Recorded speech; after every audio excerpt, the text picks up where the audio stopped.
So, good afternoon, everyone. We're back in San Francisco. This is the 9th episode after the 5-month hiccup.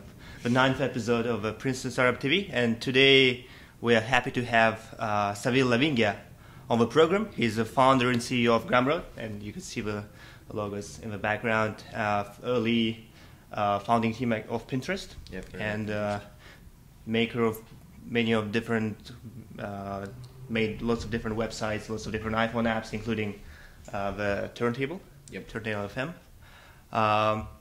So let's start off with welcome on the program. Thank you. Thanks for having me on the show. Thanks for being here. And when did you get involved in tech and programming?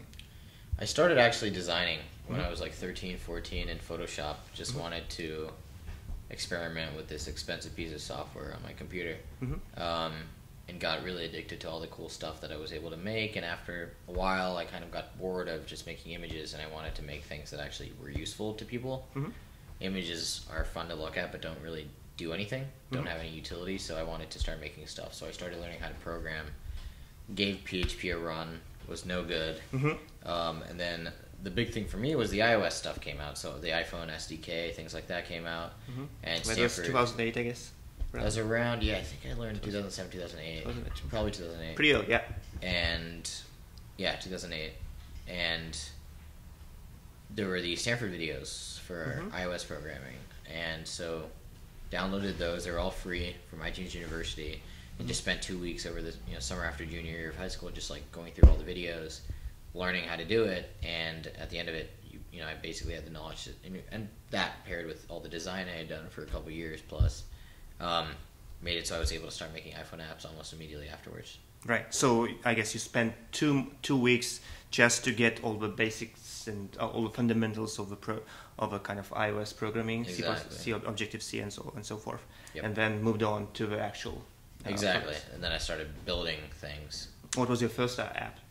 My first app was my first app was a taxi calling app. So in Singapore, where I used to live, the kind of de facto way of getting around is taxis. They're not as ridiculously expensive or unreliable as they are here. They're pretty awesome over there. So, but I would always forget the number, and it's like a small thing. Like I'd remember one number, and then like that would be busy, and then I'd have to go look it up. And like at the time, I didn't have an iPhone. I actually didn't have 3G or anything like that either. It was just funny for someone making iPhone apps, but. So I would always forget, and I'd have to like ask a friend, or have to wait for a cab or whatever. And so it's like I'm just gonna spend a couple hours building, Scratching your own itch. Exactly. I just I'm gonna spend an hour now to save a minute every week or Absolutely, whatever for like the rest of my life. Might as well do it. So I built that, and then the great thing with the App Store is you can same thing. You put it on the store, and it's not just for you; it's for everyone else too. Right. And so a bunch of people downloaded it, charged 99 cents. Cool. And it got a few $1,000 or whatever in the first few weeks, and then I started making other apps after that. So that was immediately after the course. Yeah. Right. Exactly. Nice. I think it was the day after. No hesitation. I mean, that's the great thing I think about iOS dev, rather than maybe learning Python on your free time. Python's pretty applicable, like Java, for example. Like right. The minute you're done, you can start building shit. Yeah. Like there's no gap. It's not like you learn programming and then you have to learn how to use it practically and then you build stuff. It's like no, learn like that. It is the practical. No intermediate steps, just always. Exactly. Yeah. So very cool. So you lived in Singapore, London, Hong Kong, New York, all around the world. Yeah. I mean, having not visited Hong Kong, but being a huge Bruce Lee fan, I want to ask you: have you visited the monument, the Bruce Lee monument? I probably did, but I was probably so young I don't remember. Right. Yeah. Which cities were the most memorable? Was the most memorable? Definitely. I mean, London and Singapore were the ones I spent the most time when I was older, and so like high school, middle school, etc. were over there. They're totally different. Like, right. They're like almost polar opposites. One is super safe, super secure. One is the total opposite. So it kind of teaches you like a lot of your assumptions that you kind of build up if you just live in one place. That's like this is how people do things. Then you move and you're like, wow, this is actually just how those people did things, and the way people do things here are totally different. And that kind of, I think, at an early age, your assumptions getting destroyed like that help you kind of become a lot more open minded about things. Right. So I think it was a big benefit. So you went to school in Singapore, right? Yes. And then you moved to the US to start college. Yes. Exactly. USC, right? Yes. LA. Cool. And were you still building things while at USC? Yeah, definitely. I mean, I try to structure my classes so Tuesdays and Thursdays were when I had almost all of my classes. Right. So Mondays and Wednesdays, therefore, was when I did any schoolwork, and I did not do any schoolwork on the other days. So, Tuesday, Thursday, Friday, Saturday, Sunday, I was basically not doing any schoolwork outside of attending class for some of the classes. And so I was, blogging, tweeting, learning, reading, contributing to Hacker News. Yeah, I stumbled upon your blog, I think around November last year. Yeah. Yeah, and then I went through all the blog posts, I think 2 hours just. Yeah, and that's awesome. Great stuff. Thanks for sharing. It was fun. Yeah, no worries. I mean, USC gave me the time to build stuff. Obviously, that was the thing I spent most of my time doing things was building things, and then I would spend 10% of my time talking about building the things. Right. And I think my blog is a little different from the typical startup blog because I wasn't in the Valley, so I kind of had a different perspective of I couldn't talk about San Francisco and things like that. I just had to talk about what I did, building stuff, which was a lot of fun. Selling your byproducts, exactly. like 37 signals. Exactly. Very cool. Any other projects and apps worth mentioning apart from this taxi? I worked on a data tracker app. I felt like it was really weird how to track your weight you needed a different app. If you wanted to track your pull-ups you needed a different app. If you wanted to track how many glasses of water you're drinking you needed a different app. If you wanted to track all of these kind of arbitrary data points in your life. Yeah. I'm just going to build a universal data tracker. So I built one where you could choose the unit. So because they're all the same except for the unit. It's glasses versus pounds versus miles versus count or whatever. So I just built a tool that let you specify. So you're I want to track, I don't know, how many glasses of water I drank, or how many lines of code I wrote, or how many hours I slept, or your happiness as a number per day, and then you can kind of graph it, reach a goal, things like that. Kind of mint.com for personal tracking enthusiasts. Yeah, I mean, there's a new app called Lyft that recently came out. I saw that. Yeah, it's basically Lyft except 2 years ago. Very cool. So you mentioned kind of the way you structured your work days back in college.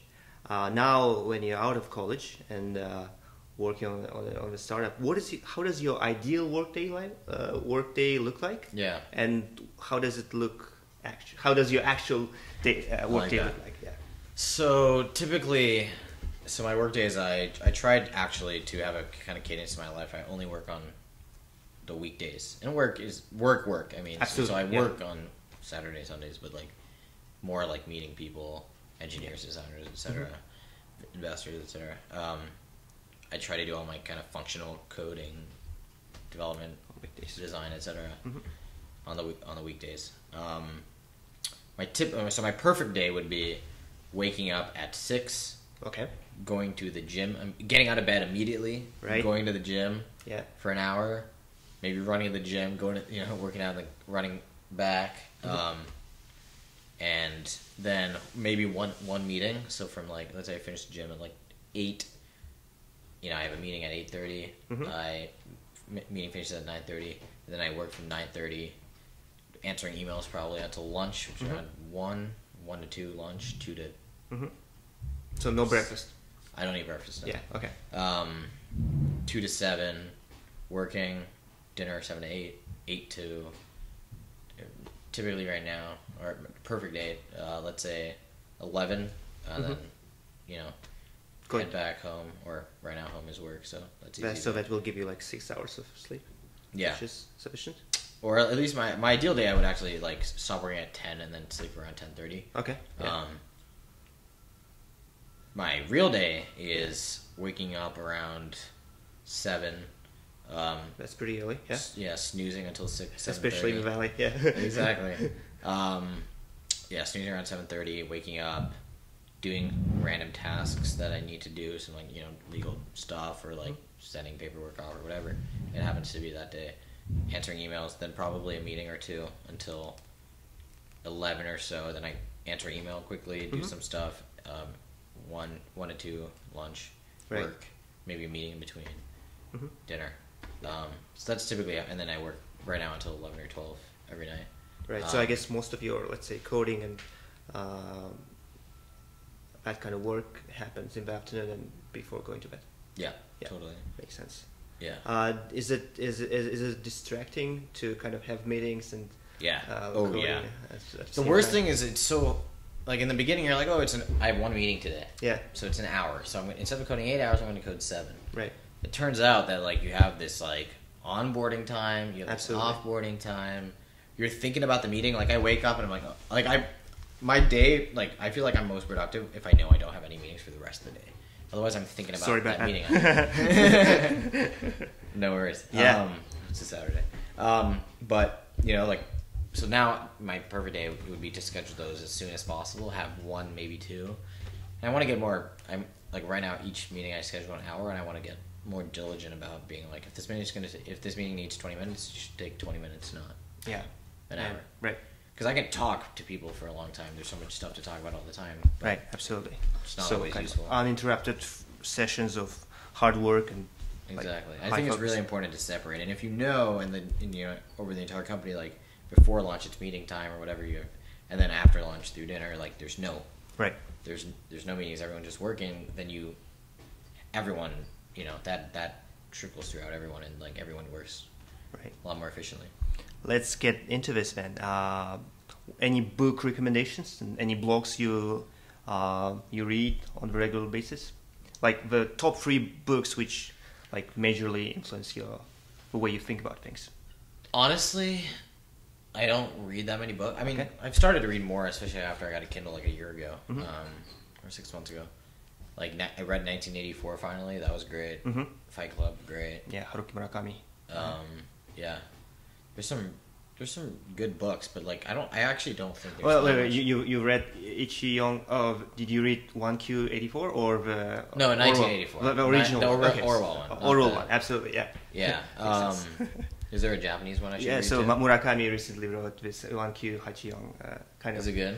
It's I haven't read it yet, but it's kind of along the same lines. Yeah. Gotcha. I'm a much bigger fan of, like, blogs. Like, I'd much rather, especially in terms of, like, getting better at design or better at thinking about business or managing or recruiting or more actionable, all that stuff. Like, the people that are doing that stuff and that I want to talk to are busy doing that stuff. They don't really have the time to write a 300-page book about it. So I personally, like, books for me are, like, almost entirely fictional. Right. So I like reading books that, like, make me think about different scenarios, etc. Different, like, try to break my assumptions. Like, that's what I think books are really good. Like, what if this wasn't the case? What if this was the case? What if the government was like this, or was structured like this, or things like that? Or what if, I don't know. Whatever it happens to be. Like, those are what I think books are really good at. Animal Farm, or great example. 1984, great example of that. Right. For business stuff, I much prefer blogs, and more than that even, I just much prefer in-person meetings, because the things that when you meet someone in person, like, what you really get out of them is, especially the great thing about being here, is you get the reality, and you get the shit they're going through right now. Right. And so what I try to do is I find the people, okay, in 2 years, 1 year, 6 months, 3 months, I want to find the people that are there now, where I will be in those, in 3 months, 6 months, etc. Because that's the best, because, let's say you have the most up-to-date book on business management or whatever. It's 3 years old. Absolutely. And the world is changing faster and faster every day. And, like, if I wanted to learn about how to scale a company from 0 to 100, the best people to talk to would be the people doing it today, or, SoundCloud, Dropbox, Quora, Pinterest, etc. The Tumblr. Those are, so I would love to talk, those are the people I try to talk to, the CEOs of the companies. Very cool. Well, let's talk about people. Any people who majorly influence your life? Maybe you have, like those who you haven't had an opportunity to meet, but still kind of their influence is still rubbing off, and kind of your, let's say, childhood idols, or people who you admire and respect. I mean, I'd like to joke, like, the people that I really respect are the ones I don't know exist, because they're so busy building stuff, they don't have the time to make themselves known. Right. I think a lot of the world's problems get solved by people that get no credit for it by the public eye. But Jobs, obviously. I think Dorsey's kind of the kind of the replacement in like the public eye of like the new jobs. Yeah.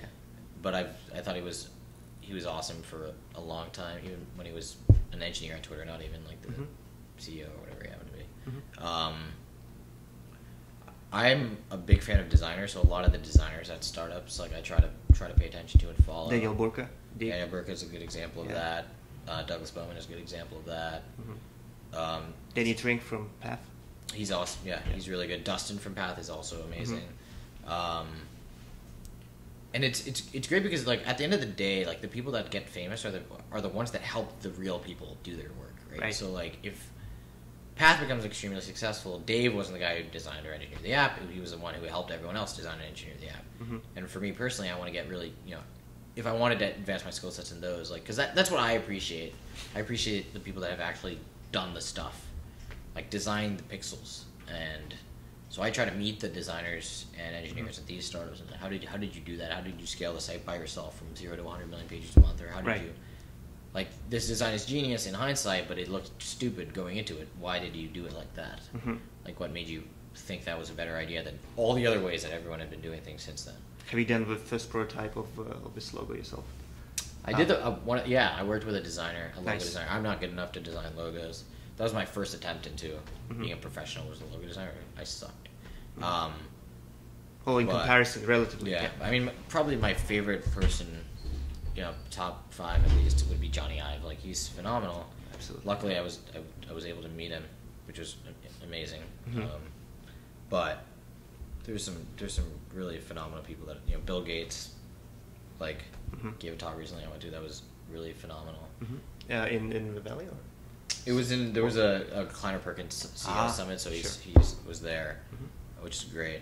But I like people like that where like they don't, like they're not technology leaders. Like sure that's one of the things they do. But like they just have one objective and like they apply it to everything they do, right? Like Bill was talking about how he likes learning shit. He's a student all the time, and like sure Microsoft, very successful company. But he also does a ton of stuff with his foundation. He has a ton of stuff with his, even the way he approaches like his family and his kids and like all of that stuff. Like those are the people I respect. Are like not the ones that like go into work and kill it. They just kill it in life. Absolutely. And work just happens to be the one they were famous for because that's the one that made them a gazillionaire. It's like pure people, like the people that like even when no one's watching, like they treat design just as importantly in their house as they do when they're building products. Right. That's very cool. Very interesting perspective. What about hobbies? I mean, apart from how do you kind of keep things in balance? Do you have any hobbies other than reading? Let's say fiction. Yeah, I mean, I try to bike. So even though my perfect work day includes going to the gym, I don't go to the gym. I will start hopefully once we have an office that requires a commute. Then I can kind of hopefully put a gym, slot that into it. But I used to go to the gym a lot, and I was a big fan of that. I guess it's about building habit. You just make this uninterrupted chain. Seinfeld feel. And a lot of like technique. Yeah, I think once you get into it, you feel this kind of like it's very similar to like doing anything else in my life. You can very easily feel the impact of doing it. Biking, I try to bike.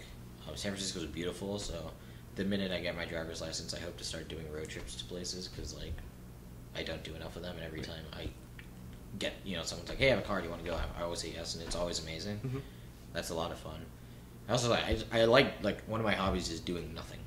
I think that's really important. It's just self-reflection, just like thinking about shit. It's like just as important as doing stuff. Absolutely. When you're in the middle of it, you're blind. Exactly. Yeah, totally. Right. Like if you're this close to your product, like you're this close, you can't see anything. Right. Like you kind of have to take a step away and like try not to think about your product.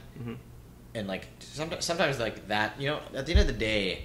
And I've started saying this more and more and more, like, there's a correlation between how many hours you work and what happens, but really the things that make your company successful are not because you work 20% harder than everyone else, because you thought of something no one else thought of.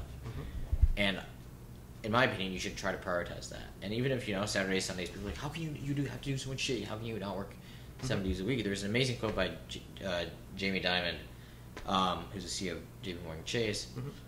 He was like, people tell me I can work 12 months in 9.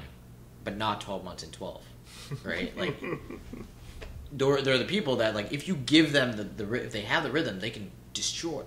Yeah. But if they don't, if you're like, you have to work every day for the rest of your life, like, then what's my incentive? Like, I need some sort of ebb and flow to my life doesn't want to go crazy. And at the end of the day, like you're sure you might be optimizing how many hours you're working, how many lines of code you're writing, how many hours you're spending managing people, whatever.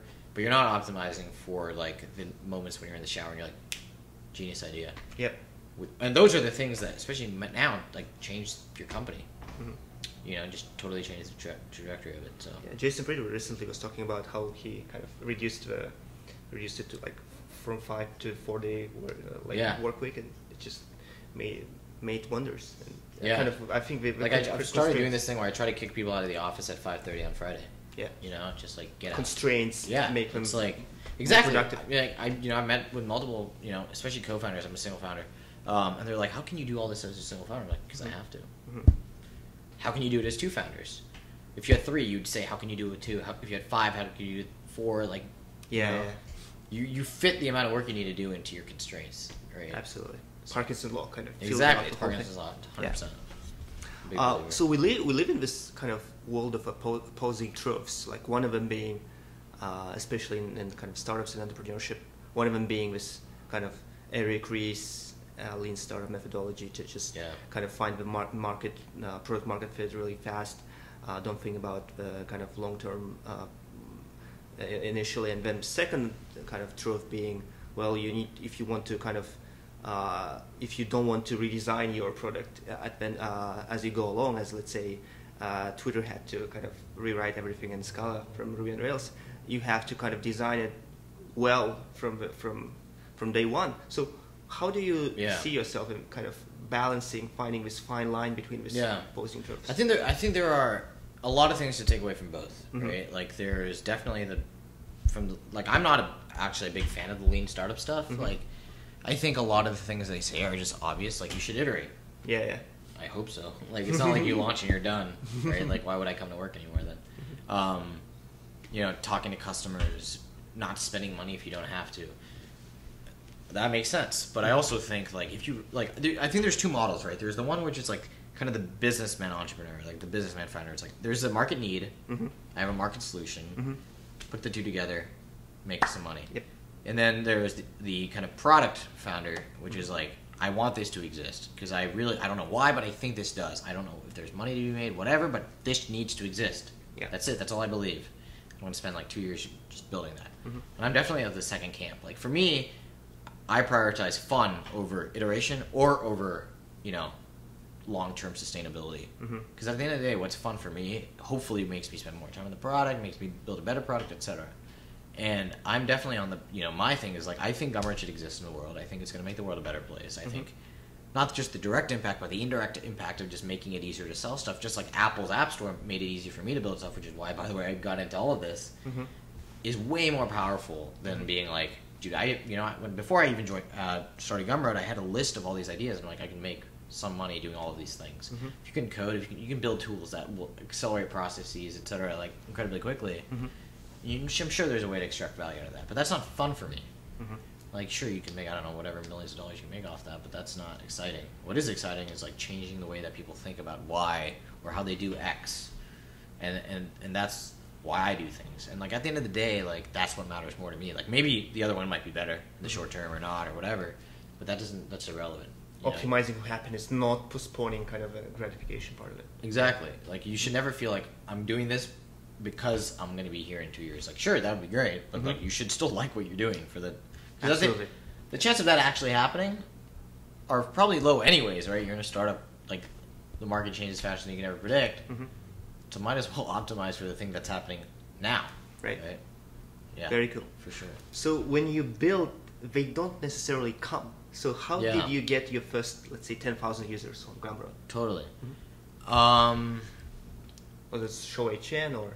Yeah, I mean that was the beginning. Was I just did a Hacker News post, and that I don't think that got me by itself to 10,000, but it got me to over 1,000 people selling something, and then I think it's just a lot of it is PR driven. A lot of it is like, hey, we raise money, a bunch of other people try it. A lot is like knocking on people's doors, right? Knocking on people's doors. Like, I think it's easy to forget. It's like, oh no, people will find out this is so much better. But like, I want to write this blog because it just about called it can't just be better, right? Like, I think the naive assumption is like there's this solution which is X good, and I built this new solution which is 2x good. Like it's 2x better than this, or it's x better than this product. It's it's 50% cheaper, or it's 100% faster, or whatever it happens to be. But at the end of the day, like, you forget all these other things. If you're a new user, let's say Diet Coke versus Coca-Cola versus Safeway Coke. Is it better? Maybe. Is it cheaper? Almost definitely. Why do you still drink Coke? It's because you understand it. You've seen it everywhere. You can't just be better. You have to be better, and then you have to tell everyone that you're better and convince people that you're trustworthy, that you're reliable, that you're consistent, that you're predictable, that you're not going to spend the money on things that might the values. Like, there's so many. Getting someone there's this thing like inertia that isn't just a physics thing. It's it's reality, right? You say something, you don't want to disagree with what you said. Like, and people have inertia with the products they use all the time, right? Like, I could be like, you're going to save $100 the next year if you switch your thermostat. I'm sure Nest is, as a nerd, I'm like, everyone's going to switch to Nest. It's amazing. No, that's bullshit. Like, Nest probably has 0.001 market share. I love the product. I have a Nest right over there. Yeah. But most people aren't like that. Most people are like, my thermostat works. Why should I switch? And switching, like, what if switching, makes my house explode? That's a concern. Like, even designing iPhone apps, like, when I try to, like, design new things, I try to, like, use the default. What are people used to? Like, don't invent a new symbol, because I say if the user doesn't understand what the button does, they're going to assume it self-destructs their phone, because they will never hit it. They will never. Absolutely. Right? Because they're scared. Have you ever seen your mom use your computer or your grandmother use a computer? Like, they're scared of deleting shit. Like, this, you think, no, if you delete, it's not going to delete your computer. It's just going to delete the character in Word. But most people, and apply that to everything. Like, getting someone to switch products is, like, a very commendable issue. Bing is struggling with this. Yeah, it's hard. Like, for example, like, Bing could be better than Google. I have no idea. I still use Google because that's what I'm used to. Like, even though for me to use Bing for a week would be almost marginal effort to do, I still have yet to do it. Absolutely. Yeah. Interesting. What are the things you think you've done right in your life? I think going to USC was a good choice. It was a toss-up between three schools: WashU, St. Louis, UT in Austin, and USC. And I think being in California was the reason I chose to be in USC, but it was totally the right decision. Even though, like, they were all, like, plane rides away, that proximity was just ridiculous. Like, the fact that I could be in SF in 45 minutes changed the game. Like, I wouldn't have been working at Pinterest if that didn't happen, because I wouldn't have been able to take that road trip that I ended up taking that got me the job, right? Etc. I think it's all the things that, like, I just optimized for serendipity. People are like, why do you meet so many people on the weekends? Like, don't you feel like you've wasted them? I'm like, no. Like, there's multiple times where I'm like, I don't know if this meeting's going to be valuable. Turns out the guy is a perfect fit for X, or, like, he has this insight into, I don't know, Facebook ads that I wanted, or whatever it happens to be. And, like, you lose all of that by either not being in San Francisco, not meeting people, not being open-minded, not walking around. Like, things like that just happen. And it's actually the hardest part about trying to convince people. Why should I do this? I don't know. Because it might, that's the thing with serendipity. It might help you. Yeah. All of these are uncertainties. Right. Like, the harder you work, the luckier you get. I don't know if you will be lucky, but you for sure increases the chance. But, that's kind of strikes one of my chords, is that I kind of see, like, not only in the Valley, but around the world, let's say just in the US, around the aspiring entrepreneurs especially, that they kind of, they all drank this Kool-Aid of that you have to work 24 hours a day and like sleep under the desk and so forth, but you cannot be productive and, like, you cannot produce, like, high quality work if you work that hard. You need to, and it's great to kind of, as you said, like, optimize for serendipity, meet new people, and just find your good balance. Like, I think I've been good about just doing what I want to do. Like, it's so easy to be like, I need to work. Like, everyone's telling me to work 20 hours a day. I'm going to do it. Yeah. Everyone's going to tell me I need to do X. I need to do it. Everyone's going to tell is telling me I need to work on a social mobile, local, hyperlocal, whatever the hell app. It's like, I'm just going to build shit that I want myself, right?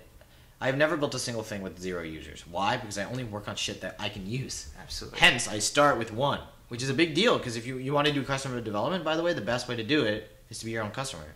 Yeah. And that's a fundamental rule I have with anything I work on. I have to be able to use my own product. That's no fun otherwise for me, right? Like, I have no sense of if this thing is actually fun to use, useful, pretty like all of these things change, Mm-hmm. and they differ depending on context and user and all these things. Mm-hmm. And I think that's probably the best thing is like I still do everything for myself. There's this good rule I have, which is like if my mom was had to validate every decision I'd make, Mm-hmm. would it be the right decision? And like if I'm being an asshole to somebody, my mom would disagree with that. Even though it might look in the short term like a good business decision, like like I really want this partnership, so I'm like being really aggressive. Like that's not me, and I try really hard to do it. Like don't get in that mindset. This is a long term thing, right? This is something I hopefully want to be doing. Yeah. Like don't try to fit yourself in other molds, right? And sometimes like you'll get backlash. Like when I without credibility, maybe a year ago, like VC would be like, hey, do you want to meet up? And like you're at a startup, but like you might be leaving, like. Mm-hmm. Do you want to talk on Tuesday at 2? I'm like, can you meet Saturday? And they're like, no, we only do weekdays. Can you come to stand-up? I'm like, nope, can you come to Mountain View? Same thing now, except it's a little different. And it works. I have yet to change that. I meet, I don't think I've ever met a VC in the past maybe 6 months. Not like, besides like a proper partnership meeting or something like that. Not at Saturday, not at site class. Because that's, and I treat everyone the same, right? Like, mm-hmm. There's been times where like I've been getting like emails like, hey, meet this founder, and like I'll say, hey, can you meet on Saturday? And it's like, do you know who the fuck this guy is? He's XYZ at XYVC. Great, I don't give a shit. Mm-hmm. I'd much rather hire an engineer than talk to a VC right now. So mm-hmm. If I say to an engineer, hey, are you free Saturday at 11 at SciClass? I'm gonna say the exact. No one is, everyone is a human being. It's not like someone deserves someone else's like priority to the point where I'm like reschedule a meeting or whatever. Right? Like, yeah. I think that, and it's so easy to fall into that. Mm-hmm. You're like, oh, fine, and you lose. So going back to that original question and kind of going to the opposite of that, were there any things you wish you've done differently, and like any mistakes you've made which are kind of really memorable? I think focus was something I learned, mm-hmm. but at the end of the day, right, I've had my portfolio of things that I've made spans a lot of stuff, mm-hmm. but it also means I haven't really, and the first time with Gumroad, like this is the one time in my life I'm working on one thing, mm-hmm. I have one priority, and that's it. And it means I can create a really awesome product. Mm-hmm. And it's a good test for me, because if it's not an awesome product in 6 months, like I'm not, mm-hmm. I thought I was good and I wasn't. Mm-hmm. Hopefully that doesn't turn out to be the case, but it might. And I learned pretty quickly, like if let's say you're building 5 products and you're spending 20% of your time on each product, mm-hmm. users don't want a product that you spend 20% of your time on. So what you think happens is like, oh, I'm going to throw 5 things against the wall, and 1 out of the 5 or 2 out of 5 are going to stick. Mm-hmm. Turns out none of them are going to stick, because mm-hmm. it's really hard to get a user, as I said before, and it's even harder to get a user if that's one of your 13 things you're working on. Mm-hmm. And I know a ton of people that have basically this like ADD around building stuff. They like build something 90% using Bootstrap, and it makes it easier when you have all these tools to turn things down. Yeah. It's fun for the first 24 hours, and you're like, oh, whatever, that's gone. I got like 4 users, next thing. Oh, I got 8 users, next thing. This blew up. Oh, now it has 0 users 2 weeks later. You got to persist, That's not how it works. If it worked like that, like Jack Dorsey would have 18 different startups, all worth like $8 gazillion. Like, mm-hmm. that's not how the world works. Like, if someone, to me, it's almost a disservice, right? If I have a user, especially a user that's paying me money, I feel like they deserve more than being, the user of a side project of mine. Yeah. And I mean, it was a big deal. I used to have a bunch of apps, and like when Gumroad started, I made them all free or I removed them all, because I'm like, I need 100% focus. My mind share is too important. My time is too important. My inbox is too important. I don't want support emails from people that are paying me money for all these other things that I feel like I have to maintain. Mm-hmm. Away, gone, eliminate. Seriously, like focus. Mm-hmm. And maybe it means like 6 months I'm going to focus on this, then 6 months I'm going to focus on this, and then 6 months I'm going to focus on this. But pick a timeline and focus, because it takes time. Absolutely. So we kind of touched on this a little bit, but in which areas, work-life balance, relationships, and so forth, would you like to improve? I think the office, having an office, which will be a 15-minute walk away, will help with the work-life balance thing. But I think it's good to not have a work-life balance, so you can what a work-life balance is. Like, I know people that don't know what a work-life balance, or like, I mean, if you think a work-life balance is like 9 to 6, well, that's just because everyone tells you that's what it is. I think it's different for everybody. Yeah. Like, some people might want, for me right now, it's like Monday through Friday work my ass off. Saturday, Sunday, chill the hell out. And maybe that's sustainable. Maybe that's what I want my work-life balance to be. I don't know, because I want to experiment with that. Right. I want to start going to the gym. I think fitness is important. I think exercising will actually increase my productivity. Like, I don't guarantee, but I bet on the fact that instead of working 8 hours, you work 7 and you would go to the gym for 1. Yeah. Your productivity will go up. That's what Richard Branson says. Yeah. Really? Yeah. And he's a smart guy. So I believe him. And you work less. You know, your creative output goes more, and you get healthy. Hopefully. So win-win. Finally, I mean, on the final note, what is the most important trait of an entrepreneur you would pick, and what is your kind of advice, kind of final epilogue for this episode? Well, I finally found one. Because I was always thinking about this. I'm like, hard work, maybe. Like smart, yeah, for sure. Like, but those are entry level. Like, you need to be those. I think the thing that sets everyone, the people I respect apart, like, I don't know if there's it's kind of a weird word to use, but like, they're contagious. You know, like, at the end of the day, like, founders are the ones that start from very little and build something out of it, and build the people and core team, and then team on top of team, and then users, like, and every customers and all that stuff, investors, all around this like initial acorn of an idea. And I think to do that, you need to be contagious. Like, you need to be like the one person, and hopefully I'm trying to get there. Like, when like you listen to someone talk, you're like entranced by them. You want to work with them. You want to work for them. You want to work on the same problem they're working on. And you want to be around them, just because you think that being near them will make you a better person, you know? And I try to hire people that are contagious. Like, I want to hire people that make me a better person. And so far, I think I've been pretty successful with that. But, like, that's really important. And the minute you don't feel like you're doing that,